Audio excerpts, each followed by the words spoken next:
అవినీతిపై ఉక్కుపాదం మోపేందుకు రేవంత్ రెడ్డి ప్రభుత్వం సిద్దమైంది. ఇందులో భాగంగా తెలంగాణ పోలీస్ శాఖ సంచలన నిర్ణయం తీసుకుంది. అవినీతి పరులు మోసగాళ్ల కేసుల్లో ఏళ్ల తరబడి ఎలాంటి మార్పు లేకపోవడంతో కేసులను ఈడీ ఐటీ శాఖకు బదిలీ చేయనున్నట్లు తెలుస్తోంది.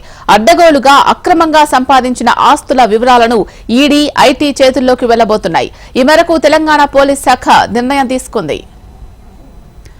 ఈడీ అయితే నిర్ణీత సమయంలో అక్రమ ఆస్తులను జప్తు చేస్తుందని ప్రభుత్వం భావిస్తోంది. అక్రమార్కులకు కళ్లెం వేయాలి అన్న ఉద్దేశంతో పోలీస్ శాఖ ఈ నిర్ణయం తీసుకున్నట్టు తెలుస్తోంది. అవినీతి పరులను అక్రమార్కులను కట్టడి చేయడానికి ఆయా విభాగాలను రంగంలోకి దించాలని రేవంత్ రెడ్డి సర్కార్ భావిస్తోంది. ఇందులో భాగంగానే ఏసీబీ టేకప్ చేసిన హెచ్ఎండీఏ మాజీ డైరెక్టర్ శివబాలకృష్ణ కేసును ఈడీ ఐటీకి అప్పగించేందుకు రాష్ట్ర ప్రభుత్వం సిఫార్సు చేసే అవకాశం ఉన్నట్లు తెలుస్తోంది. దీనికి సంబంధించి మరిన్ని అప్డేట్స్ అందించడానికి మా ప్రతినిధి అమరేందర్ లైవ్ లో సిద్ధంగా ఉన్నారు. అమరేందర్, చెప్పండి.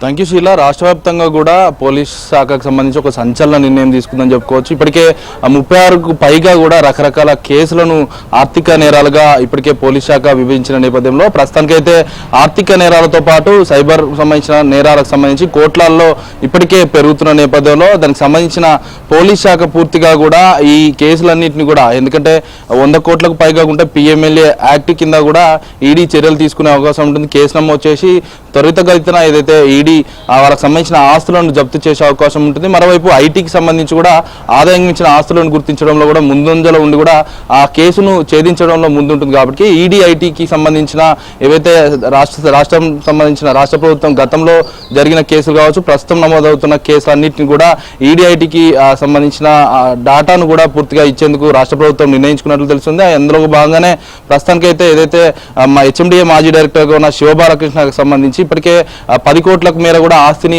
ఏసీబీ గుర్తించింది. ఈ కేసును ప్రస్తుతం దర్యాప్తు చేస్తుండగానే ప్రస్తుతం అయితే కస్టడీకి తీసుకొని కూడా విచారిస్తుంది. అయితే ఇదే కాకుండా ఇది 100 కోట్లు కూడా ఆస్తులు ఇతని వెనుక అక్రమాస్తులు దాపెట్టారన్న నేపథ్యంలో దానికి సంబంధించిన ఒకవైపు దర్యాప్తు చేస్తుండగానే రాష్ట్ర ప్రభుత్వం ఇలాంటి కేసులన్నీ కూడా ఇప్పటికే ఈడీఐటీకి ఇచ్చేందుకైతే సిద్ధమైన నేపథ్యం.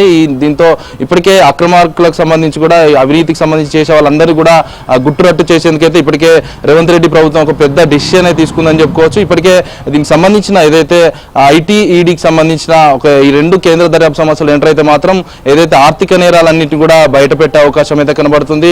రాష్ట్ర ప్రభుత్వం కీలకంగా నిర్ణయం సంబంధించి మరికొద్ది రోజుల్లో దీనికి సంబంధించి పోలీస్ శాఖ నిర్ణయానికి సంబంధించి అఫీషియల్ గా వెలువరించే అవకాశం అయితే ఉంది. అయితే 36 ఆర్థిక నేరాలకు సంబంధించి చూసుకుంటే ఒకవైపు రియల్ ఎస్టేట్ రంగంతో పాటు మరోవైపు సైబర్ సంబంధించి ఇప్పటికే ఎక్కువగా కేసులు నమోదవుతున్న నేపథ్యంలో వీటికి సంబంధించిన ఆర్థిక నేరాలన్నింటినీ కూడా డాటాను ఈడీ ఐటీకి ఇచ్చేందుకైతే సిద్ధమైన నేపథ్యం అయితే ఉంది. అయితే 2020లో ఒకసారి చూసుకుంటే 21,499 చీటింగ్ కేసులు నమోదు కాగా ఇంకా 2000 అంటే గత ఏడాదికి సంబంధించి 2023లో 22,996కు సంబంధించిన కేసులు అయితే పెరిగిన నేపథ్యం అయితే 3 కమిషనర్లో కలిపి కూడా దాదాపు 10,000 కోట్లకు సంబంధించి కూడా రియల్ ఎస్టేట్ మోసాలు కూడా జరుగుతున్న నేపథ్యంలో ఇప్పటికే రియల్ ఎస్టేట్ సంబంధించి కొన్ని ప్రముఖ సంస్థలు కూడా పెట్టుబడుల పేరుతో ఏదైతే ఫ్రీలాన్స్ బుకింగ్ మిగతా బుకింగ్స్ పేరుతో కూడా చాలా మోసాలకు పాల్పడుతున్న నేపథ్యంలో వాటన్నిటిని కూడా ఏదైతే వివరాలు సేకరించడం, కేసులు నమోదు చేయడానికి, ఇటు దర్యాప్తు చేయడానికే నిర్ణీత గడువు అనేది కొనసాగుతుండగా ఏదైతే కేసులను కూడా ఏళ్ల తరబడి కూడా